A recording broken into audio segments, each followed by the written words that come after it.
bilis-bilisan mo nga ang trabaho, Mikoy. Alagaan mo na maayos yung mga manok na sa ganun ay walang maging problema sa mga kliyente natin. Walang problema, boss. Ako na pong bahala rito. Oo nga pala. Kailan nyo ba mababayaran yung perang inutang nyo sa akin na 50,000? Mag-iisang taon na mula nung hiniram nyo yun, pero hanggang ngayon ay hindi nyo pa rin nababawasan man lamang. Anong plano nyo doon? Pasensya na, boss. Baka pwedeng bigyan nyo pa kami ng palugit. Pinag-iipunan pa kasi namin ng asawa ko yung pambayad eh. Anak ng tokwa naman, oo. Nagamit nyo ng perang yon para sa pampaospital ng lolo nyo. Ilang buwan na ako naghihintay ng bayad pero mukhang wala namang kayong balak na bayaran yon. Pasensya na po talaga. Gipit lang kasi kami at hindi pa kasya yung naiipon naming pera. Gusto nyo, ibigay na muna namin sa inyo yung naipon namin? Hindi pwede. Gusto ko ibigay nyo sa akin ng buo. Kumpleto kong ibinigay sa inyo yon. Kaya gusto ko, ibalik nyo rin sa akin ng eksakto. Walang labis, walang kulang. Pasalamat nga kayo, hindi ko na yung pinatubuan eh. Sige boss, sisikapin po naming maibigay yung bayad sa loob ng 2 buwan. Pasensya na po talaga. Taon 2012. Morong Rizal. Nakadama ng labis na kaba si Mikoy matapos ang usapan nilang yun ng kanyang amo na si Goryo. Sinisingil na sila ng lalaki sa perang inutang nung nasa ospital ang Lolo Pedring ng kanyang asawa dahil sa sakit sa bato. Nagtatrabaho sila ng asawang si Sanya sa poultry business ni Goryo, kaya araw-araw silang magkasama roon. Si Sanya bilang tagaluto habang si Mikoy naman ay tagapagbantay ng mga tagapag-alaga ng manok ng naturang negosyante. Oh, mahal, bakit nakasimangot ka na naman? May problema ba? Wala naman, mahal. Kinausap kasi ako ni Boss Goryo kaninang umaga. Naniningil na siya sa inutang natin pera noon eh. Ganoon ba, mahal? Anong sinabi mo? Sa totoo lang, hindi ko nga alam kung anong isasagot ko kanina eh. Kaya sinabi ko na lang, nabigyan pa tayo ng 2 buwan para makumpleto yung pambayad natin. 2 buwan? Makakalikom na kaya tayo ng 50,000 sa ganun kaikling panahon? Magkano pa lang ba yung naiipon natin sa bahay, mahal? Hindi ko nga alam eh, pero bahala na. May awa ang Diyos at hindi niya tayo pababayaan, sigurado yan. Sana nga, mahal. Oo nga pala, kumain ka na muna. Nauna nang tumibog yung mga kasama mo kanina. Ikaw na lang ang hinihintay ko para mailigpit ko na tong mga kalat dito. Salamat, mahal ah. Ikaw, kumain ka na ba? Mukhang masarap tong niluto mo ngayon ah. Sarsyadong galunggong na maraming kamatis. Heto na, sasabayan kitang kumain. Kanina pa nga rin ako nagugutom eh. Hindi na nagsalita ang lalaki at sabay na silang kumain ni Sanya. Tuwing tanghali, nagtutungo sa kubo na nasa di kalayuan ang mga trabahador ng poultry, kabilang na si Mikoy para kumain ng pananghalian. Doon iniluluto at hinahanda ni Sanya ang pagkain para sa mga stay-in na trabahante. Ngunit sa hapon, umuuwi ang mag-asawa dahil hindi kalayuan ang kanilang bahay mula sa kanilang pinagtatrabahuhan. Habang naglalakad pa uwi, muli nilang napag-usapan ang amo na si Goryo.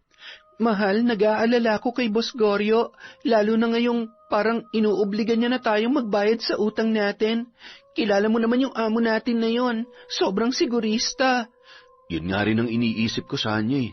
Naiintindihan ko naman din si Boss kasi mag-iisang taon na yung hiniram natin sa kanya. Kaya yun, sinisingil na tayo. Pero alam naman niyang wala tayong ibang pinagkukunan ng kita kundi yung sweldo lang sa pagtatrabaho dun sa poultry, diba? Sana naman magkaroon siya ng konting konsiderasyon. Wala tayong magagawa, mahal, kundi ang mag-ipon ng pambayad. Tayo may utang kaya tayo dapat ang umunawa at humingi ng pasensya. Hindi na sumagot pa ang babae. Sa halip ay hinawakan na lamang sa palad ang asawa habang patuloy sa paglalakad. Nang makarating sa bahay, masaya silang sinalubong ng lolo at lola ni Sanya na sina Lolo Pedring at Lola Vasyon. Nariyan na pala kayo, Mikoy. Sanya, magpahinga na muna kayo't maya-maya lamang ay kakain na tayo. Malapit na rin maluto itong ulam natin. Mano po, Lola, Lolo, Magpapahinga lang po kami sandali ni Mikoy. Medyo nakakapagod ang araw na ito eh. Ay, kaawaan ka ng Diyos. Mano po, Lola? Kumusta po kayo dito ni Lolo? Kaawaan kayo ng Diyos, mga apo. Ayos lang naman kami dito ng lolo ninyo.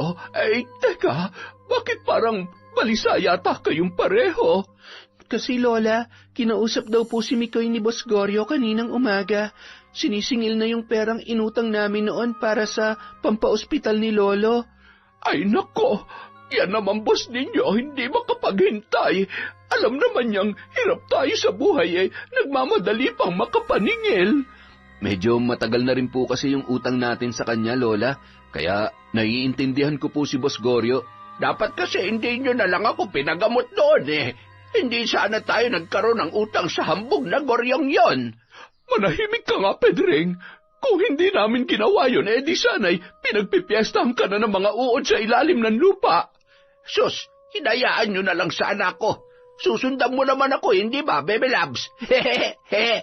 Pwede ba tumahimik ka na lamang dyan? Wala namang naitutulong yung mga pinagsasasabi mo. Ay, ito na nga, titigil na. Ito naman, masyadong mainit ang ulo, parang may buwa ng dalaw. Huwag nyo na pong isipin yun, Lola. Ako na pong bahalang kumausap kay Boss Goryo.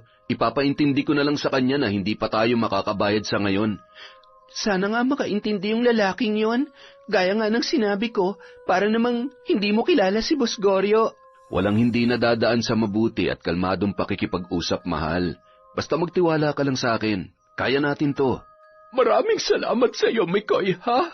Napakaswerte nitong apo namin at ikaw ang napangasawa niya. Wala po kayong dapat ipagpasalamat sa akin, Lola Vasyon.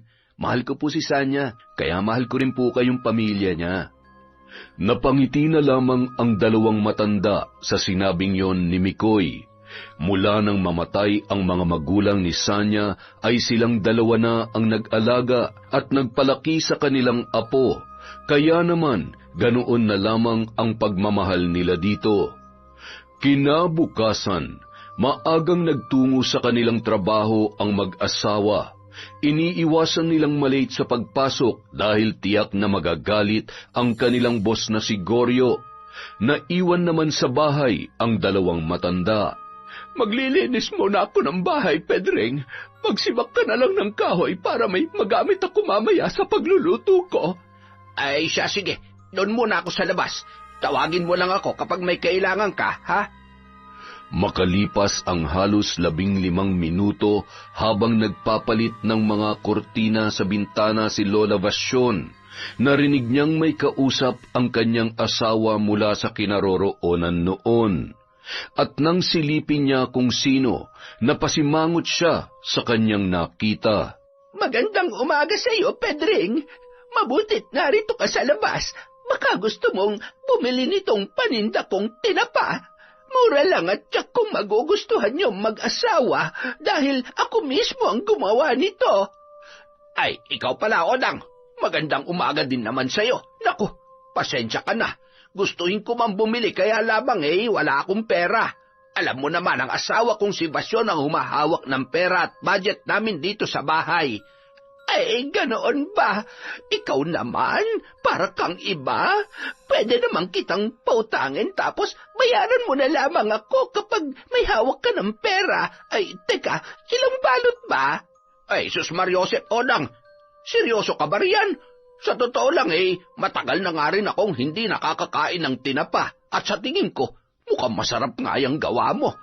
Sige nga, pautangin mo nga ako ng 2 balot. Nako, sigurado yan, Pedring, at baka maulit ka pa kapag natikman mo ko. Ito pala, ayan, ginawa ko ng 3 balot yan. Libre ko na yung isa, total hindi ka naman iba sa akin. Nako, ikaw talaga, baka naman malugi ka niyan. Tsaka hindi ko alam kung kailan ko ito mababayaran.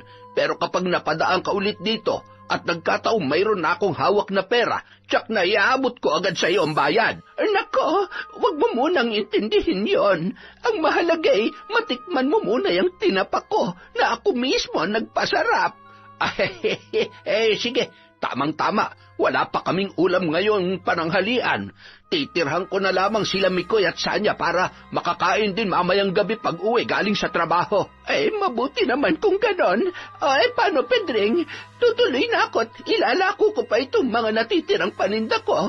Sa susunod na lang ulit, ha?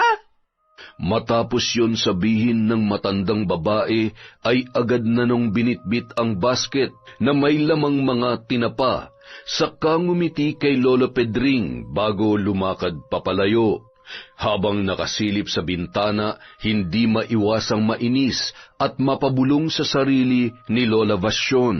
Ang lintik na babaeng yon! Sa dinami-dami ng kapitbahay naming pwedeng alukin ay dito pa talaga sa amin nagpunta. Ang sabihin niya, gusto lang niya makita at makausap ang ex niya na asawa kong si Pedring. Kunwari pa siya, leche siya. Habang nagsasalitang mag-isa, sakto namang pagpasok sa loob ng bahay ni Lolo Pedring upang iabot ang tinapa at masaya niyang kinausap ang asawa nang makita yun sa sala na abala sa pag-ayos ng kurtina. Teka, sinasapian ka ba, Bebe Labs, at bakit para nagsasalita ka mag-isa riyan? Oo nga pala. Tingnan mo, pinautang ako ni Odang ng tinapa. Siya raw mismong gumawa nito. Aba, mukhang masarap, hindi ba? Oo, talagang pauutangin ka nun dahil alam ko naman na hanggang ngayon ay may pagtingin pa rin sa iyo ang babaeng yon. Sus, kunwari pang nag-aalok ng paninda niya pero ang totoo ay yung sarili niya lang talagang gusto niyang ibalandra sa iyo. Nako, kaya naman pala mo ka nilukot na papel dinihaya mukha mo dahil kay Odang. Ikaw talaga, Bebe Labs, oo. Alam mo namang matagal na panahon nang tapos yung tungkol sa amin ng taong yon. Tsaka mayroon na rin siya sariling pamilya. Isa pa, kahit naman may pagtingin pa rin siya sa akin hanggang ngayon, wala naman na akong nararamdaman para sa kanya. Kasi ikaw na mahal ko, kaya huwag ka na magselos dyan. Sus, wala na daw. Bakit kung makangiti ka kanina halos mapunit na yung bibig mo at mukhang ayaw mo nang alisin yung pagkakatitig mo sa kanya? Akala mo ba hindi ko kayo natatanaw mula rito sa bintana ng bahay natin? Tigilan mo nga ako, Pedring. Ikaw naman, Bebe Labs, oo. Hanggang ngayon ba naman ay pinagseselosan mo pa rin si Odang? Di hamak na mas maganda ka naman kesa sa kanya at mas mataba pa. Ang ibig ko sabihin ay mas mataba ang pagmamahal ko sa'yo. Ewan ko sa'yo, Pedring. Kainin mo mag-isa ang tinapa ni Odang. Ayaw kong kumain ng galing sa dati mong kasintahan na kung makaastay, akala mo ay kambing na masyadong maharot. At oo nga pala, bago ko makalimutan, huwag kang tatabi sa pagtulog sa akin mamayang gabi, ha? Dito ka sa sala matulog. Nako, Bebe Labs, huwag ka naman ganyan. Totoo naman yung sinasabi ko sa'yo Saka, sige ka. Kapag hindi mo ako pinatabi mamaya, sa kanya ako tatabi. Walang hiya ka talagang tamuho ka. Baka gusto mong palayasin na lamang kita rito sa bahay. Nako, kapag ginawa mo niyan, sa kanya na ako titira. Magsasama-sama kaming tatlo nung asawa niya, pati yung mga anak niya. Sige ka. Buisit ka. Tapusin mo na nga lang yung ginagawa mo dun sa labas at baka yung ulo mo ang sibakin ko niyang hawak mong palakol. Ito na nga. Ito naman, napakainit ang ulo palagi. Parang may buwan ng dalaw na hindi na natatapos. Si Odang ang dating kasintahan ni Lolo Pedring. Ngunit habang magkasintahan sila noon ay di inaasahan na nabuntis ang babae ng kapitbahay nila na siya niyang napangasawa. Kaya walang nagawa si Lolo Pedring kung hindi ang tanggapin ang biglaan nilang paghihiwalay. Samantala, habang nasa trabaho si Mikoy ay galit siyang sinita ng kanilang amo na si Goryo. Ayusin mo yung trabaho mo, Mikoy, ha? Siguruhin mong malusog at walang sakit yung mga manok na ide-deliver natin sa kliyente sa susunod na linggo. Malilintikan ka talaga sa akin pag nagkataon. Huwag kayong mag-alala, boss. Palagi kong tinitiyak na maayos ang lagay ng mga manok natin. Bantay sarado ko rin ang tamang oras ng pagpapakain sa kanila. Mabuti naman kung ganon. Dahil yan na lang ang pakinabang na nahihita ko mula sa inyo ng asawa mong si Sanya, ang sundin lahat ng utos ko. Habang nasa ganoon silang pag-uusap, dumating naman si Sanya at may ibinalita kay Goryo. Boss Goryo, pasensya na po sa abala. May delivery po kasi ng mga pagkain ng manok mula sa bayan. Anak ng patis naman, Sanya, oo. Para yun lang tatawagin mo pa ako? Ano pang ginagawa mo? Di asikasuhin mo na. Di ba kasama yun sa trabaho mo? Kaya dapat alam mo na kung anong dapat mong gawin. Boss, meron daw po kayong kailangang pirmahan. Hindi daw po pwedeng ako. Ay naku naman, hanggang ngayon hindi mo pa rin gamay kung paano magpalusot sa mga ganyang senaryo. Napakatonta mo talaga, oo. Boss Goryo, hindi naman po yata tama na tawagin yung tonta yung asawa ko sa mismong harapan ko. Konting respeto naman po sana sa akin. Pwede nyo naman siyang pagsabihan ng maayos at mahinahon. Ikaw isa ka pa. Mag-asawa nga kayo dahil pareho kayong... Ay, at anong karapatan mong turuan ako ng dapat kong gawin, ha? Gusto mo bang sibaking ko kayong pareho dito sa trabaho, tapos ipakulong ko na lang kayo dahil sa utang niyong hindi nababayaran? Ano? Yun bang gusto mo? Boss Goryo, wag po. Kailangan po namin ng trabahong to. Pagpasensyahan nyo na lang po si Mikoy. Baka po pagod lang siya. Oy, Sanya, pagsabihan mo yung asawa mo, ha? Baka nakakalimutan nyo. Ako may-ari ng poultry na to at ako nagpapasweldo sa inyo. Kaya ako rin ang dapat magdesisyon sa lahat. Ang tanging gagawin nyo lang, manahimik at sundin ang iuutos ko. Opo, boss. Naiintindihan po namin. Mahal, huwag ka na lang magsalita. Sundin na lang natin si Boss Goryo. Makaalis na nga at aasikasuhin ko pa yung mga delivery sa labas. Sumama ka sa akin, Sanya, dahil trabaho mo to. At ikaw naman, Mikoy, ayusin mo yung mga galaw mo rito, ha? Kung ayaw mong pilipitin ko yung leg mo. Naiwang napapailing na lamang si Mikoy habang napabuntong hininga na nakatingala sa langit. Napasabunot siya sa sariling buhok, sabay napabulong sa kanyang sarili. Ay, hanggang kailan kaya kami magtitiis sa ganitong sitwasyon? Kung may mapapasukan lang na trabaho sa sentro, doon na lang ako magtatrabaho eh. Kaya lang hindi ko pwedeng iwan si Boss Goryo dahil hindi pa kami nakakabayad sa utang namin. Tiyak naguguluhin niyang pamilya namin kapag umalis kami rito ni Sanya. Nang magtanghali ay muling nagkasama ang mag-asawa, kabilang ang iba pa nilang kasamahan sa trabaho para kumain ng tanghalian sa kubo. Habang nag-uusap, hindi na iwasang mabanggit ni Mikoy sa asawa ang tungkol sa paraan ng pagtrato sa kanila ni Goryo noong umaga.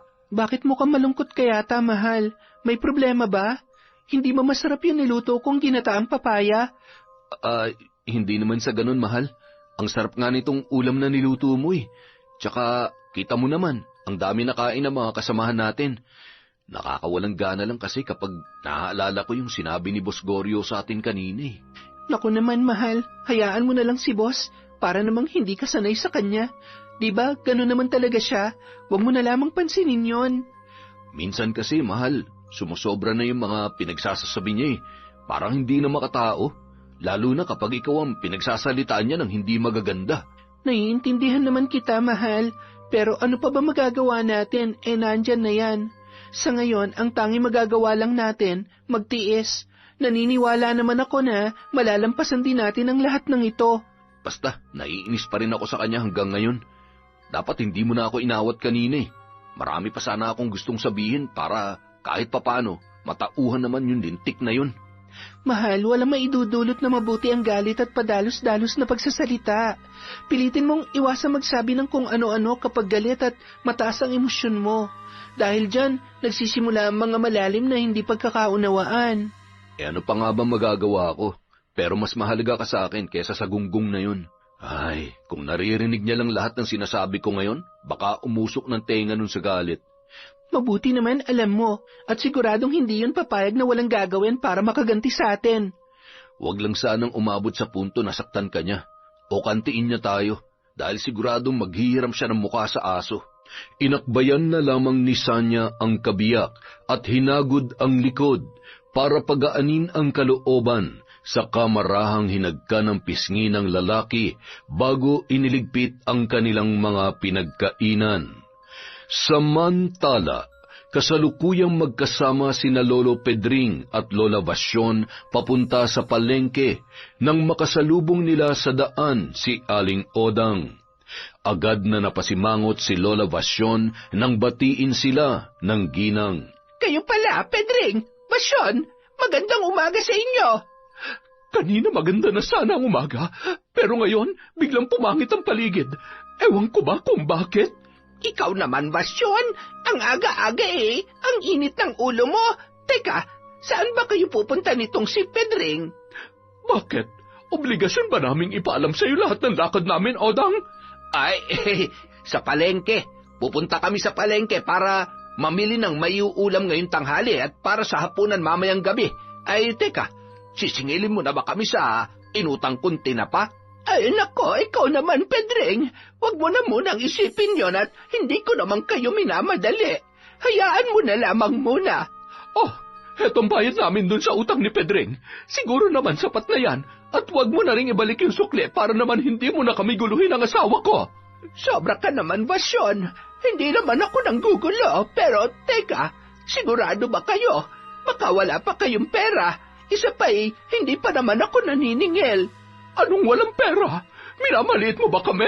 Kabibigay lang sa akin ng pera ni Sanya, kaya nga namamalengke kami nitong si Pedring. Bakit ba ang dami mo pang sinasabi riyan? Binayaran na nga kita. Kung ganun salamat na lamang din dito sa binayad ninyo. Ay, maraming salamat din sa iyo, Odang, ha? Sa susunod na lang ulit kami bibili ng paninda mong aray! Bakit mo naman ako kinurot, Bebe Labs? Bakit naman hindi kita kukurutin tanghali na nakikipaglandian ka pa sa babaeng yan? Ano pang maabutan natin sa palengke? Halika na! Ay, sige na, Odang. Tutuloy na kami bago pa ako mabugahan ng apoy nitong dragon na kasama ko. Doon hinila ni Lola Vasyon ang braso ni Lolo Pedring para akaying umalis habang pinandidilatan ng mga mata. Natatawa namang naiwang mag-isa si Aling Odang na inihatid ng tingin ang mag-asawa. Habang naglalakad, hindi pa rin maalis ang inis ni Lola Vasyon sa asawa, kaya naman galit niya yung pinagsabihan. Talaga bang ginagalit mo ako, Pedring? Tingnan lang natin kung hindi ka magmakaawa sa akin sa gagawin ko. Nako, ikaw naman. Huwag mo sabihin pati ako babarangin mo. Bahala ka sa buhay mo. Ngayon pa lang humanap ka na ng albularyong manggagamot sa'yo. Abat, talaga namang... Oy, Baby Labs, teka, hintayin mo ako. Iiwan mo talaga ako? Ay, naku, talaga tong matandang to, oo. Pag tumatanda na talaga masyadong nagiging tampuhin. Makalipas ang ilang araw, nagising na lamang si Lolo Pedring na tila namamaga ang ibabang bahagi ng kanyang katawan na nasa pagitan ng kanyang mga hita. Kaya naman, agad niya yung ipinaalam sa asawang si Basyon. Bebe Labs, ano kaya itong nangyayari sa akin? Para kasing namamaga yung paris na bilog dito sa ibaba ng ano ko oh. Ay nako, Pedring, baka naman nakagat lang yan ng kung anong insekto. Maligo ka kasi araw-araw nang hindi ka kapitan ng mga katikate. Ay, parang hindi naman ganun, Bebe Labs Hindi ito simpleng kagat lang. Bigla na lang namaga paggising ko ngayong umaga.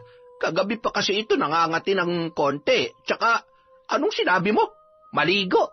Naliligo naman ako palagi teka nga. Alam ko na may kinalaman ka sa nangyayaring ito Pakiusap naman, Bebe Labs. Itigil mo na yung pambabarang sa akin.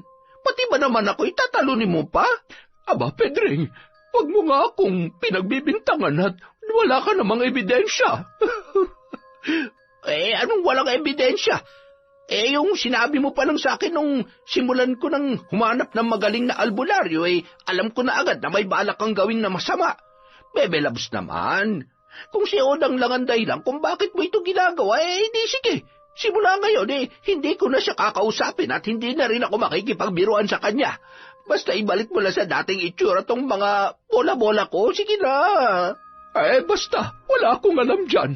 Kung ako sa'yo, magpa-albularyo ka na para malaman mo kung ano nangyayari sa'yo. Tawa ka pa dyan. Bakit naman kailangan ko pa magpunta sa albularyo alam ko naman na ikaw ang gumagawa nito sa akin. Isa pa, nakakahiya naman kung pupunta ako dun tapos ipapasilip ko na namamaga itong ano ko. Ay, ewan ko sa'yo, Pedring. Basta isa lang ang masasabi ko. Wala akong alam sa nangyayari sa'yo. Diyan ka na nga't magpapahinga na muna ako sa kwarto. Tingnan mo tong taon to. Talagang titiisin mo ako sa ganitong kalagayan, Basyon? Aray ko po, Diyos ko. Ang sakit. Hindi na nilingon pa ni Lola Vasyon ang kanyang asawa. Sa halip ay mas nilakasan niya pa ang pagtawa habang papasok sa kanilang silid. Kinabukasan, habang nasa trabaho at magkausap ang mag-asawang sina Mikoy at Sanya, nakita sila ng among si Goryo at muli ay galit yon na nagsalita. Ano ba naman kayong dalawa? Hindi ko kayo binabayaran para magdaldalan lang. Anong tingin nyo dito sa poultry ko? Amusement park? Magtrabaho na nga kayo. Hindi yung puro kayo landian dyan. Pasensya na po, Boss Goryo. Ibinigay ko lang kay Miko itong bimpo. Nakita ko kasing basa na siya ng pawis eh. Sige mahal, babalik na ako sa trabaho. Huwag kang magpapatuyo ng pawis ha. Huwag kang mag-alala, mahal. Okay lang ako.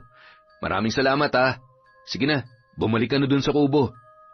Tipid na ngumiti na lamang si Sanya kay Goryo bago nagtungo sa kubo. Naiwan naman ang dalawa sa gitna ng manukan habang abala ang ibang mga kasamahan nila sa pagpapakain ng mga yon. Maya-maya, muling nagsalita si Goryo sa malamig at tila walang emosyon na boses. Oo nga pala, Mikoy. Dahil hirap kayo makabayad sa utang sa akin, may naisip akong paraan para mabayaran ako. Paraan? Ano pong paraan niya naisip niyo, Boss Goryo? Plano kong kaltasin na lang ang kalahati ng sweldo niyo ni Sanya bilang paunti-unting bayad sa 50,000 na nahiram ninyo. Sa ganung paraan mabilis kayong makakabayad sa akin. Hindi ba? Wag naman po, boss. Kakaunti na nga lang yung kinikita namin dito tapos babawasan niyo pa. Baka wala na kaming maiuwi sa pamilya namin kapag ganun. Huwag mo nga akong pinangungunahan, Mikoy. Kung hindi ko gagawin yon, baka pantay na yung mga paa ninyo't nakabaon na sa lupa hindi nyo pa rin ako nababayaran. Hindi dapat puro awa at pagbibigay ng palugit ang palaging pinaiiral, Mikoy. Kagaya niyan, halos mag-iisang taon na yung utang ninyo, pero hindi pa kayo nangangalahati sa ibinabayad.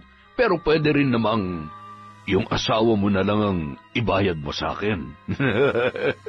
Magbiro ka na ng kahit ano, wag lang tungkol dyan, Boss Goryo. Kahit amo ka namin, kapag ginalaw mong asawa ko, magkakamatayan tayo. Oops, kalma lang. Masyado ka namang seryoso eh. Kung ako sa inyo, bayaran nyo na lang yun ng buo. Tandaan mo, buong 50,000 ang gusto kong matanggap. Abay, hindi naman pwedeng pabayaan ko na lamang yon. Gaya ng palagi kong sinasabi sa inyo, Boss Goryo, nag-iipon naman kami ng pambayad. At kapag nakumpleto na namin yung pera, ibibigay namin agad yun sa inyo. Sige na. Maalala ko nga pala. Matatapos na yung 2 buwang palugit na ibinigay mo sa akin Kapag hindi nyo na ibigay sa akin yung pera matapos ang buwan na to, pasensyahan na lamang tayo dahil tiyak na hindi mo magugustuhan ang gagawin ko. Tandaan mo yan, Mikoy. Opo, boss. Hindi po namin nakakalimutan yan. Nanlilisik ang mga mata na tinitigan ni Goryo ang lalaki bago inis siya noon na iniwan. Nanginginig naman ang buong katawan ni Mikoy nang maiwang mag-isa sa ilalim ng punong mangga. Pigil ang inis na hindi niya maiwasang mapabulong sa sarili habang nakakuyom ang kanyang mga kamao. Walang hiya ka, Goryo. Kampon ka talaga ng kasamaan. Sa oras na mabuo na namin ni Sanya yung pera, isasampal ko yung lahat sa pagmumukha mo. Sa di kalayuan, narinig ni Sanya ang pinag-usapan ng dalawa. Saglit yon nagtago sa masukal na damuhan habang nakikinig sa usapan ng kanyang asawa at ng kanilang amo. At maging siya ay nakadama din ng labis na kaba sa bantang yon ni Goryo. Nang sumapit ang oras ng uwian, muling nagkausap ang mag-asawa habang naglalakad papauwi. Mikoy, mahal, narinig ko yung usapan niyo ni Boss Goryo kanina. Ang totoo, hindi naman talaga ako umalis doon. Ramdam ko kasi na parang may pakay sa yung lalaking yun kaya nagtago ako doon sa damuhan, saka ko kayo pinakinggan. Ikaw talaga, mahal. Paano ko nakita ka doon ni Boss Goryo? Sa susunod, hayaan mo na lang kami mag-usap. Ayaw ko kasing naririnig na pinagsasalitaan kanya ng hindi maganda. Baka kung ano pa magawa ko sa lintik na amo natin na yun. Naiintindihan kita, mahal, pero sa palagay mo ba magpapahuli ako? Siyempre hindi, no? Naiisip ko lang din, Ano nga kaya kung pumayag ka na lang na kaltasan tayo ng kalahati ng sweldo natin? Naisip ko kasi pareho lang din naman yon. Iipunin natin yung pera dun sa bahay tapos ibabayad natin sa kanya. Eh kung kakaltasin naman niya sa sahod natin, di para nag-ipon na rin tayo nun. Ang kaibahan nga lang, siya na mismo nga hawak, hindi na tayo. Ano sa palagay mo, mahal? Hindi yan pwede, Sanya. Kalahati ng sahod natin ang ibabawas niya. Napakalaking bagay nun sa atin. At least, kung tayo mismo mag-iipon, makokontrol natin kung magkanong ilalagay natin sa ipon at hindi tayo magigipit sa mga gastusin sa bahay. Huwag kang magpadala dyan kay Goryo. Nililinlang lang tayo nun at pinapaikot sa palad niya. Saglit na napatingin sa malayo ang babae na tila pinag-iisipan ang sinabi ng kanyang kabiyak bago muling nagsalita sa mahinahon na boses. Sabagay, tama ka rin naman. Tsaka, kilala naman natin si Boss Goryo na may pagkamapagmanipula at tuso. Bahala na nga. Sana lang talaga mabuo na natin yung iniipong pera nang makalaya na tayo sa pagkakautang sa lalaking yon. Pakiramdam ko kasi mukhang tototohanin niya yung banta niya kanina eh. Hindi ko alam kung anong ibig niyang sabihin sa salita niyang yon, mahal. Pero hindi ko hahayaan na saktan o gawan niya tayo ng masama dahil lang sa perang inutang natin. Pero mahal, hindi mo mayaalis sa akin na mag-alala. Hindi lang para sa kaligtasan natin, kundi para na rin kina Lolo Pedring at Lola Basyon. Naiintindihan kong nararamdaman mo, mahal. Basta palagi mong tatandaan, kahit anong mangyari, kaya natin to, okay? Nandito lang ako at hindi kita pababayaan. Hindi ko kayo iiwan nila Lolo at Lola. Huwag lang talagang ituloy ni Goryo kung ano man yung masamang plano niya laban sa atin, dahil hindi ko alam kung anong magagawa ko sa kanya. Ipagpasa Diyos na lang natin ang lahat, mahal. Naniniwala ako na hindi niya tayo pababayaan. Kapwa ngumiti na lamang sa isa't isa ang dalawa, saka ipinagpatuloy na ang paglalakad pauwi. Nang makarating sa bahay, nadatnan nilang nasa sala si Lolo Pedring at nakaupo sa mahabang upuan. Agad na napansin ni Sanya ang nakangiwing muka ng matanda, kaya hindi niya na napigilan ang sarili na tanungin ang kanyang lolo. Lo, ano nangyari? Bakit parang may iniinda kayong sakit? May problema po ba? Ay, oo, apo. Kaninang umaga pa masama ang pakiramdam ko pagising. Aray ko, hindi ako makalakad dahil masakit ang bandang ibaba ng katawan ko. Nako, ano po ba nangyari, Lolo? Uminom na po ba kayo ng gamot? Baka po kung ano na yan, ha? Mahal naman, wag mo naman tinatakot si Lolo. Nahihirapan na nga yung tao eh. Sorry, mahal. Nag-aalala lang ako para sa kanya. Sa palagay ko hindi namang gamot ang kailangan ko dahil batid kong may gumagawa nito sa akin. Hay nako, parang alam ko na po kung anong ibig niyong sabihin, Lolo. Pero, bakit naman po gagawin sa inyo ni Lola yan kung totoong binabarang ka nga niya? Ano po bang dahilan? Ay nako, lintik na kapugian ko talaga to eh.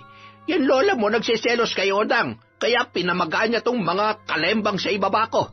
Alam niyo namang matagal nang walang namamagitan sa amin ng babaeng yun. Isa pa, may kanya-kanya na kaming pamilya. Ewan ko ba dyan sa lola ninyo? Aray ko, ang sakit talaga eh. Nako, Lolo Pedring, yun lang. Pero alam ko na kung anong gamot dyan. Kailangan nyo lang sigurong hilut-hilutin si Lola at magpakitang gilas ka sa kanya. Patunayan mo na hindi mo na ulit gagawin yung kinaiinisan niya at yung mga bagay na pinagseselosan niya. Yun na nga ang sinabi ko sa kanya. Kaya lang hindi pa rin siya naniniwala.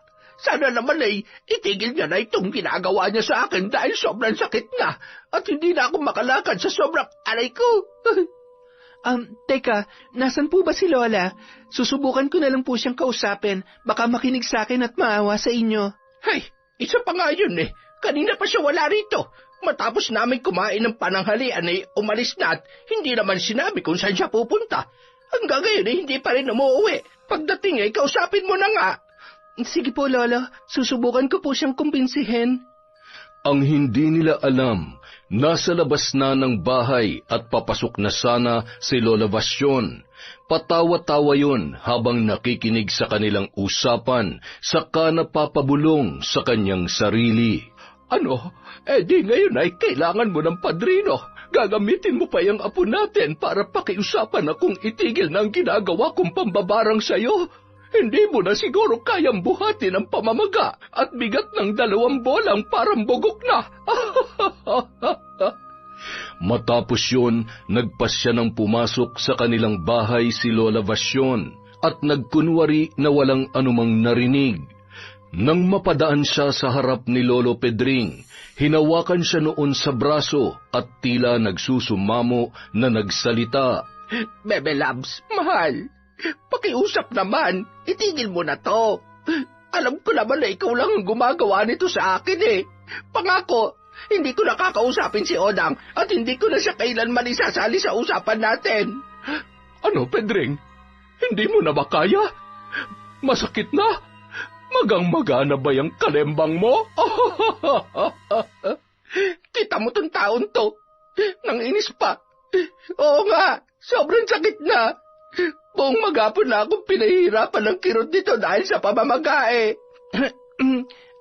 Lola, ibig sabihin, totoo po palang kayo may gawa niyan kay Lolo? Oo, ako nga. Nagawa ko lang naman yon kasi yung lolo mo katanda-tanda na kumikerengkeng pa dun sa ex ng si Odang. Di hamak naman na mas maganda ako doon, hindi ba, Sanya? Mikoy, magsabi kayo ng totoo. Oo naman po, Lola. Totoong mas maganda at mas sexy kayo kaysa kay Aling Odang. Walang binatbat sa inyo yon. Oh, nakita mo na? Si Mikoy na mismo nagsabi bilang lalaki na mas maganda ako dun sa dati mong kasintahan na mukhang okra at parang hugis banga. Ikaw nga tong hugis banga riyan eh. Hindi siguro to tumitingin sa salamin. Aray ko. Anong sabi mo? Baka akala mo hindi kita naririnig, Pedroso.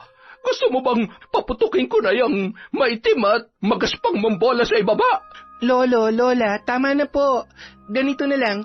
Lola, pumasok na lang po muna tayo sa kwarto at tayo na lang po muna mag-usap. Tapos, iwanan na lang muna natin dito si Lolo. Nandito naman po si Mikoy para magbantay sa kanya. Okay? Nako, mabuti pa nga at baka tumaas lang ang alta presyon ko dahil dyan sa lolo mo. Ay, ewan ko pa dyan. Matapos yun, inakay na ni Sanya ang matanda para dalhin sa kanilang silid. Naiwan naman na natatawa at napapailing si Mikoy habang nakahawak sa braso ni Lolo Pedring. Maya-maya, muling nagsalita ang matandang lalaki habang nakangiti. Hindi ko maintindihan yung lola ninyo. Masyadong mainitin ang ulo at napakasilosa. Buti nga't nakakangiti pa rin ako ngayon kahit ang totoo sobrang sakit na nitong ko. Aray ko. Hayaan nyo na lang po muna, Lo. Alam ko naman na hindi kayo matitiis nun. Tsaka kinakausap na rin siya ni Sanya. Baka alisin na nun bukas yung sumpa ng pambabarang sa inyo. Ay, sana ka, Mikoy. Ay, teka. Alalayan mo nga muna akong makapunta sa banyo. Kanina pa ako naiihi Tulungan mo na rin akong hawakan tong kalembang ko dahil sobrang bigat at magang-magana. Po, tutulungan ko kayong hawakan yung nyo? Oh, bakit? Nandidiri ka ba sa akin? Ay, hindi naman po ako nandidiri, Lo. Kaya lang, nahihiya po kasi akong... Ano bang dapat mong ikahiya? Pareho naman tayong may kalembang. Huwag mong sabihing alanganin ka, Mikoy. Ha? Ako, bading? Ay, hindi Sige na nga, sasamahan ko na kayo. Ito naman si Lolo. Diyos ko, bakit naman nalagay ako sa ganitong sitwasyon? Kasalanan mo to, Lola Basyon Ay, teka muna. Meron ka ba sinasabi dyan? Ayaw mo yata Ay, hindi po sa ayaw ko. Wala po akong sinasabi, Lo. Ito na nga Aalalayan ko na kayo papunta sa banyo. Halina kayo. Napapapikit at napapakagatlabi na lamang si Mikoy habang dahan-dahang inaalalayan si Lolo Pedring patungo sa banyo. Natatawa na lamang din siya sa kanyang sarili dahil yon ang kauna-unahang pagkakataon na gagawin niya ang bagay na yon. Samantala, habang nasa loob ng silid ay kinausap naman ni Sanya si Lola Basyon. La, bakit niyo naman po ginawa yun kay Lolo? Hindi niyo na po ba siya mahal? Ano ba namang klaseng tanong yan, Apo? Natural, mahal ko yung lolo mo. Kaya nga nagawa ko yun sa kanya Lola, ako na po nakikiusap sa inyo. Itigil niyo na po yung pambabarang niyo sa kanya. Kawawa naman po si Lolo Hindi na makalakad at makakilos na maayos. Isa pa, naniniwala ako na mahal ka ni Lolo. at wala nang pag-asa pang madugtungan yung tungkol sa kanila ni Aling Odang. Tsaka, ngayon pa po ba kayo magdududa sa kanya kung kailan tumanda na kayong pareho na magkasama? Lola naman eh. Hindi ko naman talaga siseryosohin yung pambabarang sa kanya. Gusto ko lang maramdaman niya na galit ako at hindi ko gusto yung mga pinaggagawa nila ng matandang pangit na yon. Eh siya, sige na. Ititigil ko na ang pambabarang sa kanya ngayong gabi para maging maayos na ang lagay niya bukas pagkagising. Yun naman pala eh. Sige na po Lola, lalabas na ako para makapaghain na ng hapunan. Sumunod na rin po kayo ha. Matapos yon, umalis na si Sanya at iniwan ang kanyang lola sa kwarto. Nang makalabas, nakita niyang tila hindi maipinta ang muka ng kanyang asawang si Mikoy. Kaya naman, inusisa niya yon kung ano ang nangyari. Pabulong namang ikinwento ng lalaki kay Sanya ang ginawa niya at sabay pa silang humagalpak ng tawa pagkatapos noon. Mabuti na lamang, nasa kusina sila ng mga sandaling yun, kaya hindi narinig ni Lolo Pedring ang kanilang pinag-uusapan. Kinabukasan, pagkagising ni Lolo Pedring ay wala na sa tabi niya si Lola Vasyon. Tila himalang nawala na rin ang pamamaga ng 2 bola sa maselang bahagi ng kanyang katawan. Batid niyang itinigil na ng asawa ang ginagawang pambabarang dahil sa pakiusap ng kanilang apo.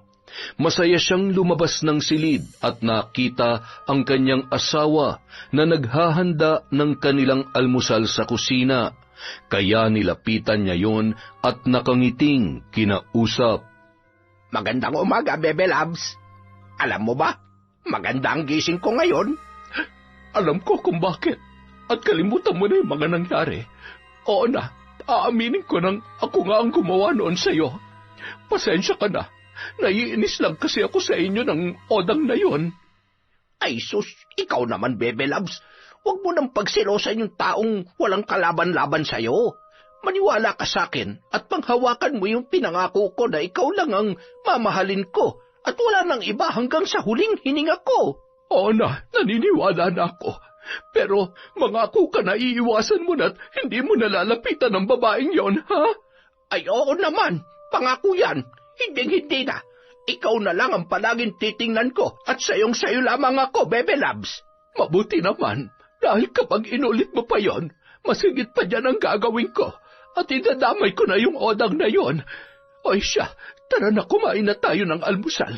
Kanina pa nakaalis sina Sanya at Mikoy. Masayang kumain ng agahan ang 2 matanda. Sa wakas ay natapos na rin ang munting sigalot sa pagitan nilang 2. Samantala, habang nasa trabaho si Mikoy ay napansin niya na tila mag-isa lamang siyang nagtatrabaho roon at wala pa ang iba nilang mga kasamahan. Sa di kalayuan, nakita niyang tila hindi mapakali ang amo nilang si Goryo at pabalik-balik yon na naglalakad sa paligid. Tumutulo pa ang pawis sa sentido ng lalaki na tila may nararamdamang bigat at tensyon. Naroon din ang 2 tauhan noon na sina Binoy at Kalbo. Maya-maya, lumapit si Goryo kay Mikoy at galit na nagsalita. Hoy, Mikoy Kalokoy! Kailan nyo ba talaga babayaran yung utang nyo sa akin? Naiinip na ako, sobrang tagal na nun. Sinisingil na rin ako ng mga kasama ko sa negosyong to at para sa kaalaman ninyo, unti-unti nang nalulugi tong poultry ko. At kapag nabangkarote ako, kasama kayo mawawalan ng trabaho. Paano pa kayo makakabayad niyan? Boss, kaunting panahon na lang po. Tutal naman hindi pa tapos yung 2 buwan na palugit nyo sa akin. Gagawa na lang namin ng paraan yung kulang. Pasensya na po talaga. Alam mo, Mikoy, naririndi na ako sa puro pasensya mo eh. Tutal pabagsak na rin naman to negosyo ko. Kaya ngayon pa lang, pagbabayarin ko na kayo ng asawa mo. Binoy, Kalbo, alam nyo na kung anong gagawin sa lalaking to. Agad na kumilos ang 2 tinawag at pasalyang lumapit kay Mikoy. Hinawakan siya ng mga yon sa magkabilang braso na tila isang batang paslit. Sa kamuling nagsalita si Goryo na noon ay may hawak ng makapal na lubid. na kinuha mula sa puno ng mangga. O eto, igapos nyo yan. Kapag lumaban, banatan nyo na. Teka, boss, anong ibig sabihin nito? Anong gagawin niyo sa akin? Parang awa mo na. Huwag naman sanang umabot sa ganito, boss. Huwag ka na magsalita. Ang ingay mo eh. Daig mo pa yung manok dito na putak ng putak. Akin na nga yung tali, Binoy. Matapos marinig yun, ubod lakas na nagpumiglas si Mikoy sa pag-aakala na makakawala siya mula sa dalawang sangganong nakahawak sa kanya. Ngunit dahil malalaki ang katawan at mukhang sanay sa labanan, agad siyang nahawakan ng mga yun at mabilis na naitali ang kanyang mga kamay papunta sa likuran. Marami ka pang kakaining patuka sa manok bago mo kami matinag, Mikoy. Kaya kung ako sa'yo, huwag ka na magtangkang pumalag. Halika rito. Italiin nyo na rin pati ang paa niyan at baka matakasan pa tayo ng unggoy na yan. Tapos dalhin nyo rin sa kubo kung nasan si Sanya. Areglado, boss. Kami nang bahala rito. Matapos yun, nauna nang umalis si Goryo para magtungo rin sa kubo kung saan niya iniutos na dalhin ang kanyang tauhan. Patawa-tawa pa yun habang naglalakad at humihit-hitbuga ng sigarilyo. Sinamantala naman ni Mikoy ang pagkakataon na yun para sumigaw at humingi ng tulong. Ngunit nanlumo siya sa kanyang nalaman. Tulong! Tulungan niyo ako! Mga kasama, tulungan niyo ako! Sige lang, bata. Sumigaw ka lang hanggang gusto mo. Mukhang hindi mo pa alam na kayo na lang ni Sanya nandito ngayon dahil nagsiuwian ng lahat. Wala nang ibang tao rito. Bangkarote na si boss. Mga hayop kayo, ginamit niyo lang kami. Tama lang talaga na hindi na namin bayaran yung utang namin sa demonyong Goryo na yan dahil isa siyang manggagamit. Nagpapatrabaho siya nang hindi nagbibigay ng sapat na sweldo. At hindi ako naniniwala na pinauwi niyo ng lahat ng mga tauhan dito dahil ang totoo, kusang umuwi ang mga yon dahil nagsawa na sa kasamaan ninyo. Ah, ganun ah? O eto, kusang loob ko rin ibibigay sa'yo. Ano kaya kung takpan na rin natin yung bibig ng damuhong to? Nakakabingi ang boses eh. Daig pa yung pusang naglalandi. Mabuti pa nga. Oh, etong panyo. Siguro naman kasya na yun sa malaking bibig ng lintik na lalaking yan. Inalis ni Kalbo ang panyo na nakatali sa kanyang ulo. Tapos iniabot yon sa kasamang si Binoy. Agad namang itinali yun ng lalaki sa bibig ni Mikoy, dahilan upang hindi na nga noon magawa pa na makapagsalita at makasigaw. Pagkatapos noon, dinala na nila ang lalaki sa kubo, kung saan naroon rin ang kanyang asawang si Sanya, na noon ay nagawa na rin palang igapos ni Goryo. At gaya ng inaasahan, gulat at halos hindi rin makapaniwala ang babae nang makita ang kanyang asawa. Mikoy, mahal, bakit nakatali ka?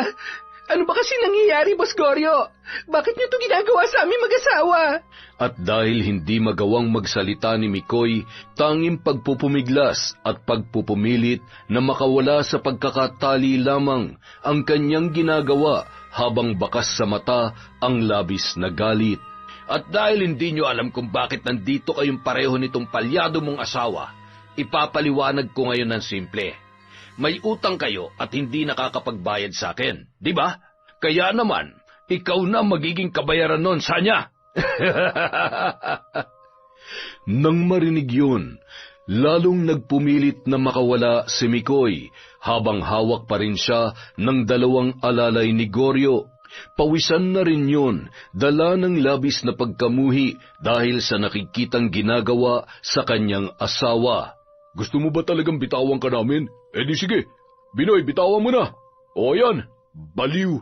Sabay nilang binitawan ang lalaki habang patuloy sa paggalaw upang makawala sa pagkakatali.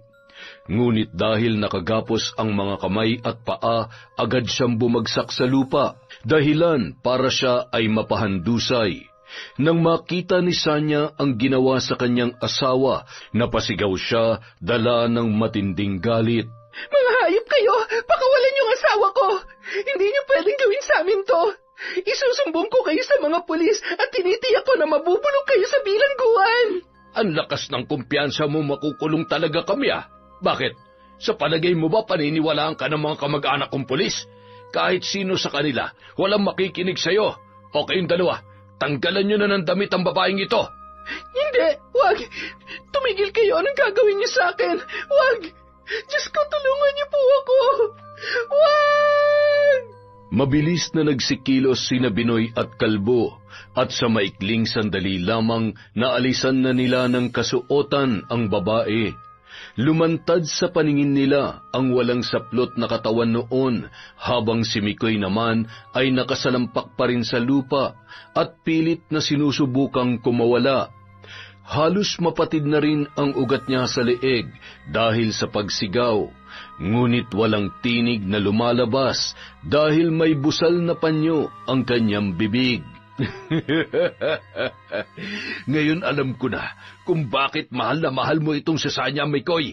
Napakasarap naman pala't napakakinis. Parang hindi taga-probinsya. Lumayo ka sa akin, walang hiya ka! Magsilayo kayo! Mga saraulo! Aba, lumalabang ka pa, ha? Yan ang gusto ko. Palaban at walang inaatrasan. Itali niyo yung bibig nito. Kung ayaw mo magpahalik, edi wag. May ibang paraan pa naman para paligayahin at dalhin ka namin sa langit, di ba? Sa puntong yun, hinubad naman ni Kalbo ang suot niyang damit, at yun ang ipinantali sa bibig ni Sanya. Maya-maya pa, si Goryo naman ang nag-alis ng kanyang kasuotan. Kasunod ay binalya niya paibaba si Sanya, dahilan para mapasalampak na rin yun sa lupa, kung saan ang asawa niyang si Mikoy na noon ay tigib na ng luha ang mga mata dahil walang magawa sa mga nangyayari. Hanggang sa tuluyan na ngang pinagsamantalahan ni Goryo ang babae sa mismong harapan ng asawa noon at ng dalawang lalaki na sina Kalbo at Binoy. Solid pala talaga tong si Sanya, no, Binoy? Kaya pala patay na patay sa kanya si Boss Goryo, Oo nga, ayos na ayos. Para tayong nanonood ng pelikula nila Rosana Roses at Gardo Versosa. Loko. Pagkatapos ni Boss, ako naman, mamaya ka na kapag nakadalawang rounds na ako. Sobra ka naman. Baka naman wala na matira sa akin yan. Huwag ka na magreklamo. Bantayan mo na lang yung biyag natin at baka masalisihan tayo niyan tapos di natin mamalayan. Nakatakas na pala. Habang pinaliligayan ni Goryo ang sarili sa ibabaw ng walang kalaban-laban na si Sanya, kabaligtaran naman noon ang nararamdaman ni Mikoy, na nung mga sandaling yun ay tumalikod na lamang at hindi na ginusto pang makita ang kanyang asawa sa ganoong sitwasyon. Bagamat patuloy pa rin siya sa pagpupumilit na makalas sa pagkakatali, ay nawalan na rin siya ng pag-asa na maisasalba pa ang asawa mula sa kababuyang ginagawa ng kanilang amo at ng iba pang kasamahan sa trabaho. Maya-maya pa, tumayo na si Goryo at muling isinuot ang damit sabay masayang nagsalita. Paano ba yan, Mikoy? Natikman ko na rin ang asawa mo. Ganun lang naman kadali para makabayad kayo sa pagkakautang sa akin. Dapat pala nung ko pa ito ginawa. Di sana, dati pa kayo nakabayad sa akin. Hindi man naririnig ang mga naisabihin ni Mikoy ng mga oras na yon, ngunit ang kanyang mga mata at nagbabagang luha ay nagpapahayag ng labis na paghihinagpis, paghihiganti at puot na abot hanggang langit. Samantala, si Sanya naman ng mga sandaling yon ay nagsimula ng manghina at tila mawawalan na ng malay. Maya-maya, sinenyasan ni Goryo ang dalawang kasama na sila naman ang gumawa ng ginawa niya sa babae.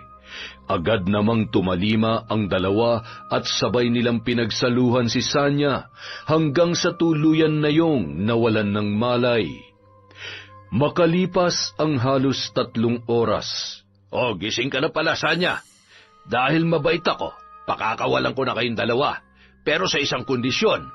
Huwag na huwag kayo magtatangkang magsumbong sa mga pulis dahil alam nyo na kung anong mangyayari. Ibabalik lang din nila kayo sa akin. Ano, boss? Pakakawalan ba talaga natin itong mga to? Wala namang magagawa yung mga yan. Baka sabihin nila sobrang sama ko naman. Kalagan nyo ng mga tali yan at alisin ninyo yung mga nasa bibig nila. Baka kasi may gusto pa silang sabihin eh. Inaasahan ko magpapasalamat sila sa akin kasi absuelto na yung utang nila. Ganyan ako kabait.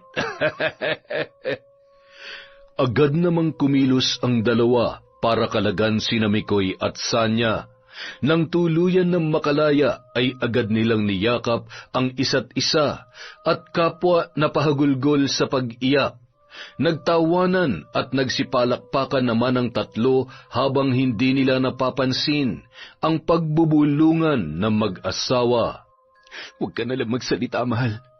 Magkunwari na lang tayo na hindi lumalaban at huwag tayo magpakita ng pagkontra para paalisin na nila tayo. May naisip na akong paraan kung paano makakaganti sa kanila.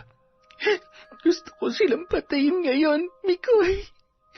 Walang kapatawaran ang ginawa nila sa atin. Shh!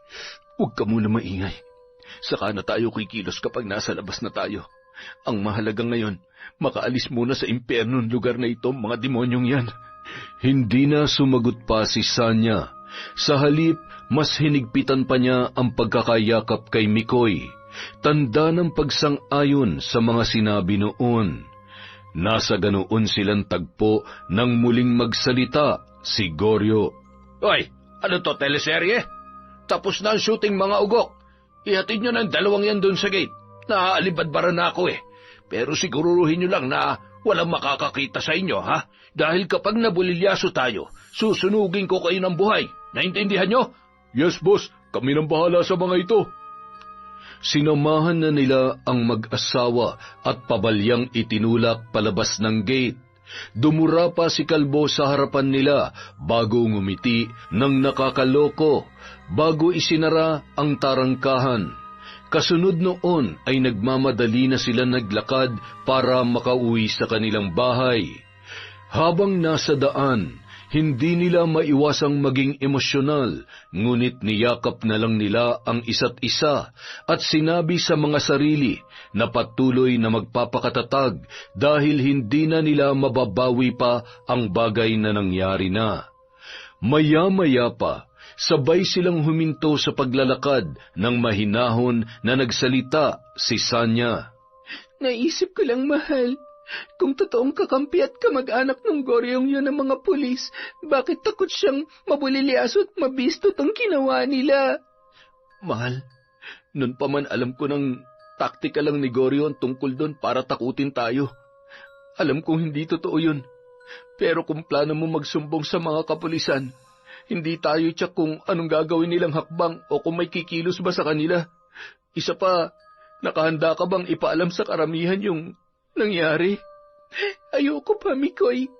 Hindi ko pa kaya. Nahihiya ako. Lalong-lalo na sa'yo. Hindi ako makapaniwala na nagawa nila yun sa akin sa mismong harapan mo pa, habang pareho tayong walang kalaban-laban. Kung may pagkakataon nga lang ako kanina, baka napatay ko pa silang lahat eh. Kaya lang pareho tayong nakagapos.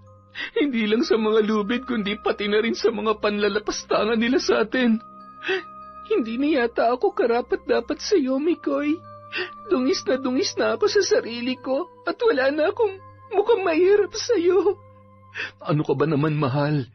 Huwag kang magsalita ng ganyan. Wala kang kasalanan sa mga nangyari at hindi mo ginusto yun. Biktima ka lang nila. Huwag ka mag-alala dahil kahit ganun, walang magbabago sa pagtingin ko sa iyo. Mahal na mahal pa rin kita at pinapangako ko sa sarili ko na hindi ko napapayagang mangyari patong muli sa atin, lalong-lalo na sa iyo. Maraming salamat sa kabutihan at sa tunay na pagmamahal mo sa akin, Mikoy. Mahal na mahal din kita. Oo nga pala.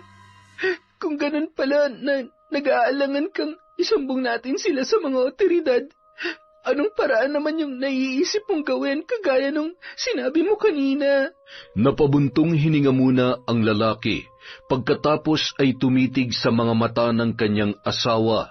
Hinawakan niya ang palad noon, saka pinisil-pisil bago banayad ang boses na nagsalita na halos pabulong na.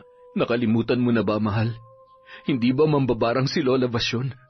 Tsaka pag sinabi natin sa kanilang tungkol sa nangyari, hindi yun magdadalawang isip na gawin ang ritual ng pambabarang laban sa mga gumawa nito sa atin. Lalong-lalo na dun kay Goryo. Mahal, tama ka. Bakit nga ba hindi ko naisip ang bagay na yan kanina? Baka masyado lang akong pagod at sobrang nablangko lang yung utak ko. Pero sang-ayon ako sa'yo. Bakit pa nga naman tayo maghihintay at aasa sa matagal na hustisya? Kung kaya naman nating padaliin yon sa pamamagitan ng ritual ni Lola. Alam kong sobrang pagod ka na at hindi madali yung pinagdaanan mo sa kamay ng mga hayop na yun kanina, Sanya. At patawad dahil wala man lang ako nagawa para maipagtanggol ka. Ikaw na rin ang nagsabi, mahal. Hindi natin kasalanan na nangyari at walang may gusto nun. Sa ngayon, umuwi na lang muna tayo. Gusto ko na rin makapagpahinga. Tsak na mag-aalala sila Lola kapag nakita nilang ganito ang kalagayan natin. Muli, nagyakapan ng dalawa at nagpatuloy sa kanilang paglalakad. Habang nasa daan, napapatingin sa kanila ang mga taong nakakasalubong at tila nagtatanong ang mga mata noon tungkol sa kung anong nangyari sa kanila. Ngunit hindi na lamang nila pinapansin ang mga yon hanggang sa tuluyan na silang makarating sa kanilang bahay. Gaya ng inaasahan, gulat na gulat sina Lola Vasyon at Lolo Pedring nang makita sila sa ganoong kalagayan. Diyos ko po, mga apo, ano ba nangyari sa inyo at ganyan ang mga katawan ninyo? Saan ba kayo nagsuot? Marumi na ba ngayon ang trabaho niyo doon sa poultry? Para kayo nag-araro sa itsura ninyo Magsiupo nga muna kayo at parang pagod na pagod kayo. Sabihin nga ninyo sa amin ng lola mo, ano ba nangyari at bakit hindi kayo makakiburian? Doon, isa-isang isinalaysay ng mag-asawa ang lahat ng nangyari. At habang nasa kalagitnaan sila ng pag-uusap, hindi napigilan ni Sanya na maiyak at mapayakap sa kanyang Lola Vasyon. Matapos nilang ilahad ang lahat, ay nagkatinginan ang matandang mag-asawa, saka pigil ang galit na nagsalita ang kanilang lola. Ayaw ko na marami pang salita. Alam na ninyo kung ano magiging desisyon ko patungkol sa bagay na yan. Sa ngayon, Sanya, ibigay ninyo sa akin ang buong pangalan ng mga lintik na lalaking yon nang mabura na natin sa mundo. Si Mikoy po ang lubos na nakakakilala sa kanila, Lola. Siya kasi madalas nakasama nun sa farm kasi ako palagi po ako nasa kubo. Mga walang hiya sila. Mas masahol pa sa demonyong ginawa nila sa inyo. Hindi ko alam kung may mga puso pa ba mga taong yon o kung tao pa ba sila. Ganun na nga po, Lolo Pedring. At Lola Vasyon, isusulat ko na lamang po ang pangalan nilang tatlo para hindi po ninyo makalimutan. Mas mainam kung ganun. Gawin mo na ngayon at hindi na natin kailangan mag-aksaya pa ng panahon. Dahil sabik na akong ipalamon sa kadiliman ang mga impaktong kalalakihan na yon. Agad namang isinulat ni Mikoy ang buong pangalan ng kanilang amo na si Goryo at ng dalawa nitong tauhan na sina Binoy at Kalbo. Matapos ay iniabot niya sa matanda ang papel na kanyang pinagsulatan. Pinitik-pitik yun ni Lola Vasyon sa kasaglit na binulungan ng orasyon at nagtungo sa loob ng kanilang silid. Lolo, gagawin na po ba ni Lola ang pambabarang kina Goryo? Sa totoo lamang, Sanya, Mikoy, labis ang puot ng lola ninyo dahil sa ginawa sa inyo ng mga demonyong lalaking yon. At wala ako nakikitang dahilan upang ipagpaliban niya ang gagawing ritual ng pambabarang. Huwag ka na mag-alala, mahal. Si Lola Vasyon na ang bahala sa kanila. Sa ngayon, kalimutan na lang muna natin ang mga masasamang nangyari at pilitin natin magsimulang muli ng maginhawa at may takot sa Diyos. Tungkol nga pala dyan sa sinabi mong takot sa Diyos, mahal. Sa totoo lang, natatakot talaga ako kasi baka balikan tayo ng karma sa ipagagawa nating pambabarang kay Lola laban kina Goryo. Baka ang Diyos ang maningil sa atin pagdating ng araw. Sanya, apo, hindi ko naman sinasabing tama ang gagawin ng lola ninyo na barangin sila Goryo. Ngunit palagi ninyong tatandaan na ang Diyos ay likas na mapagpatawad sa sino mang nagkasala. Ngunit dito sa lupa, walang kapatawaran ang ginawa sa inyo ng mga hayop na yon. Hindi na lamang sumagot ang dalawa, Sa halip, muli nilang niyakap ang isa't isa. Si Lolo Pedring naman nagtungo sa kusina upang magluto ng kanilang kakainin para sa hapunan. Kinabukasan, naging maayos naman ang lahat. Hirap man ay pinipilit pa rin ni Sanya na kalimutan ang lahat na nangyari sa tulong at suporta ng asawang si Mikoy. At habang magkausap ang dalawa, nagplano na rin sila kung saan hahanap ng panibagong trabaho ang lalaki. Ako na lang muna magtatrabaho, mahal. Mas mabuting dito ka na lang muna sa bahay. Alam kong hindi madaling kalimutan ang nangyari sa'yo at nauunawaan kita. Kailangan mo na maayos na pahinga at katahimikan ng isip. Pero mahal, baka mahirapan ka kung ikaw lang ang kakayod sa pamilya natin. Isa pa, saan mo naman naiisip na magtrabaho? May nakapagsabi sa akin na nangangailangan daw ng kargador sa bigasan doon sa palengke. Kahit yun na lang muna para maitawid lang muna ang pang-araw-araw na pangangailangan natin. Tsaka, huwag ka mag-alala, mahal. Gagawin kong lahat para maitaguyod na maayos at marangal ang pamilya natin. Napakaswerte ko talaga sa iyo, Mikoy. Sobrang swerte ng buong pamilya ko dahil ikaw ang napangasawa ko. Mas mapalad ako dahil napunta ako sa poder ninyo. At ikaw ang napangasawa ko.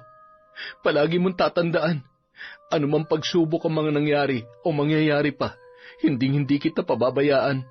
Nandito lang ako palagi sa tabi ninyo nila Lola at Lolo. Muli, natapos sa mahigpit na yakap ang usapan nilang yon. Hindi man masyadong maraming salita, ngunit ang tibok ng kanilang mga dibdib, ang tila nag-uusap at nag-uudyok ng pagmamahal at pagiging matatag para sa isa't isa.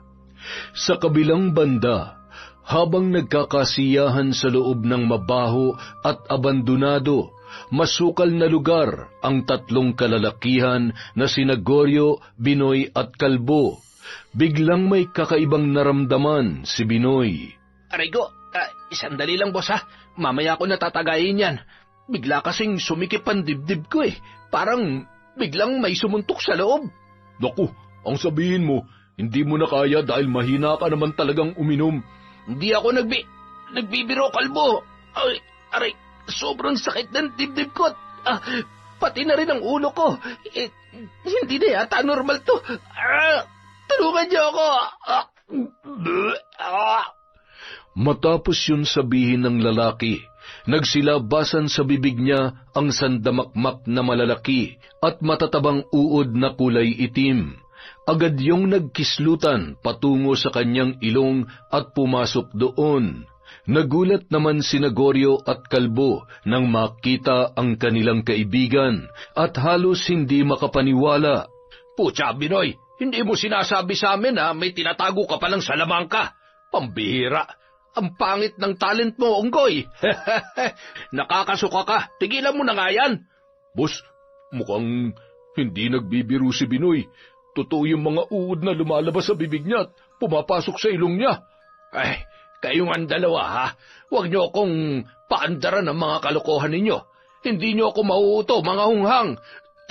Tulungan niyo ako, boss. Yun na lamang ang huling isinigaw ni Binoy bago siya tuluyang nalagutan ng hininga. Dahil mabilis na kinain ng mga naturang uod ang kanyang utak at laman loob. Boss Goryo, mukhang hindi na yata biro to. Patay na yata si Binoy. Hindi ko alam kung... Teka, ano tong parang sumasakal sa leg ko? Aray ko, ang sakit! Ang higpit ng pagkakahawak sa leg ko, boss. Tulungan mo ako. Buisit, ano ba nangyayari? May sa demonyo yata ang dalawang to eh. Teka, bakit ang dami lumalabas na maliliit na isda sa bibig ni Kalbo? Hoy, Gonggong! Ngayon ka pa talaga naglabas ng pulutan kung kailan wala na tayong kainuman. Hindi ako nagbibiro, boss. Para akong sinasakal. Hindi ako makahinga. At ang daming tinik ng isda sa lalamunan ko. Lintik. Mukhang totoo na nga yung mga nangyayari ha. Anong gagawin ko? Nagsimula ng manginig ang buong katawan ni Goryo nang makita ang nangyayari kay Kalbo. Kasunod noon, namataan niyang biglang nangisayon at biglang tumirik ang mga mata, habang nakataas ang mga kamay na animoy nakaamba na susuntukin ang kanyang sarili. Ba, loko tong si Kalbo. Magpapatawa lang ay sasaktan pa ang sarili niya. Teka, bakit niya sinusuntok ng paulit-ulit yung mukha niya? Totoo pala talaga yung kasabihan na minsan kalaban natin yung sarili natin? Nakakatakot naman to mga to. Ano nang gagawin ko ngayon? Boss, tulong! Yun na lamang din ang huling naidaing ni Kalbo bago siya tuluyang binawian ng buhay. Wasak ang muka dahil sa sunod-sunod na suntok na siya lamang din mismo ang gumawa. Gutay-gutay ang dila dulot ng kagat ng isda na lumabas mula roon, at labas ang dalawang mata dahil sa lakas ng pagkakabagsak sa lupa. Mga walang hiya! Patay na ba talaga tong mga to? Lintik na ba, no? Mukhang mag-isa na lamang ako rito, ah. Teka, nasa na ba yung gate? Makalabas na nga lamang. Siguro naman ay wala nang tanod ngayon dahil 10 oras na ng gabi. Ngunit sa paghingi niya ng tulong, mabilis siyang inilambitin ng mga baging at ugat ng tila sinaunang puno. Patiwarik siyang itinaas noon sa ere at tila siya ay hinehele. Sa bawat paggalaw ay tumatama ang buo niyang katawan sa malaking puno ng mangga na nasa di kalayuan. Palakas ng palakas ang paggalaw na yun hanggang sa hindi na niya mapigilan at maging ang ulo at mukha niya ay tumatama na rin sa naturang puno. Diyos ko, alam ko ngayon lang po ako lalapit sa inyo, pero parang awa niyo na. Patawarin niyo na ako sa mga nagawa kong kasalanan. Hindi ko na po uulitin at hihingi ako ng tawad sa mga taong nagawan ko ng pagkakasala. Ngunit habang sinasabi niya ang mga katagang yun, tila ba mas lalo lamang lumalakas ang paghampas niya sa naturang puno, hanggang sa naririnig niya na ang paglagutok ng sariling mga buto, dahil sa malakas na pagtama sa punong kahoy. Maya-maya, isa-isa nang naglabasan sa bibig niya ang mga ipis at gagamba, at dahil patiwarik siyang inihahampas ng baging na nakapulupot sa kanyang mga binti, mabilis siyang naubusan ng hangin at nahirapan ng makahinga. Aray ko, ang sakit! Para akong nababalatan ng buhay. Parang awa nyo na, magsialis na kayo sa akin, mga ipis at gagamba, mga lintik kayo! Sa huli, isang pinakamalakas na pagtama sa puno ang nangyari, at agad na nagkalasog-lasog ang buo niyang katawan. Kumalat sa paligid ang kanyang laman loob, kasama ang braso niya sa magkabilang panig ng lugar, at nagpagulong-gulong naman ang kanyang ulo sa lupa kung saan nila mismong ginawa ang pangahalay kay Sanya. Naiwan naman na nakalambitin sa puno ng mangga ang kanyang 2 binti. At dahil abandonado na ang poultry kung saan nangyari ang kanilang pagkamatay, ilang araw pa ang lumipas bago yun natuklasan ng mga otoridad. May ilang lokal ang nakapansin ng masangsang at tila nabubulok na amoy, kaya naman hinanap nila yon, at nang sundan ang pinagmumula ng amoy ay nalaman nila na doon ngayon sa abandonadong manukan. Agad namang kumalat sa lugar ang balita at nakarating yon sa pamilya ni Sanya. Lola Basyon, Lolo Pedring, nabalitaan niyo na po ba yung nangyari kina Goryo? Hindi na ako magugulat kung nangyari man sa kanila yon, Sanya. Basta, kung ano man ang alam ninyo, wag na lamang kayo maingay, ha? Hindi dahil sa nagtatago tayo bilang kriminal, kundi para tuluyan ang wakasan ng masama at pangit na alaalang dulot ng kampo ng mga demonyo na yon. Sa totoo lang po, Lolo, tama rin yung sinabi nyo. Sadyang mapagpatawad ang Diyos sa mga makasalanan, pero sa ginawang yon nila Goryo, nararapat lang na parusahan sila dito sa mundo ng mga tao dahil walang kapatawaran yung ginawa nila. Sa ngayon, mahal, magtulungan na lang tayong kalimutan ang mga nangyari at magkatuwang nating ipagpatuloy ang buhay ng buong tatag at tapang. Tandaan ninyo palagi, mga apo, hindi lahat ng bagay na nagsimula sa masama ay magtatapos na rin sa kasamaan. Minsan, kung ano yung hindi maganda sa una, yun pa nagdudulot ng matiwasay na pagtatapos. At kung ano yung inakala nating busilak sa simula, ay siya pala ang may tinatagong kabulukan. Mula nung araw na yun, muli silang namuhay ng payak, simple at may takot sa Diyos. Pinili nilang kalimutan ang madilim na nakaraan at nagsama-sama ng masaya sa piling ng bawat isa. Nabalitaan rin nila na umalis na sa lugar si Odang dahil nakabili na yon ng bagong bahay sa malayong bahagi ng Morong Rizal. Wow! Ang ganda nun na! Dahil dyan, meron na naman tayong shout-out. Babawi po tayo sa mga utang ni Enteng. Utang ni Enteng. Simulan po natin kay Queenie Domini, Julie Lupango, kay Baby Joy, Ador, Jored, at Bonifacio Tawagon.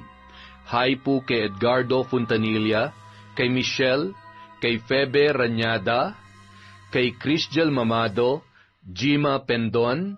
Hi po kay Vilma Bautista, kay Vicky Yabut, kay Jubel Baldonasa, kay Mea Espiritu. Hi po kay Judy, kay Joan Doraido at Rita ng Dubai from Marina. Hello po kay Elidia Alba, kay Loretta, kay Jo Marie Bobes from Yanel, Alba. Hello din po kay Yasden Love, kay Remil Espiritu from Ami Viray. Hello kay Marites at Benson Sumanting. Hi din po sa Bermejo family of Capis from Jennifer Camacho, kay Margie Banosong, kay Jans Santi. Hello kay Feds Deo, kay Maylene Jupiter from Palawan. Shout out din po kay Cesan de la Cruz, kay Era Choi, kay Romela Terrado, Bob Dylan Dingkong from Marcos Balingasa. Hi po kay Ira Liano, kay Monica Nieves, kay June Mateo.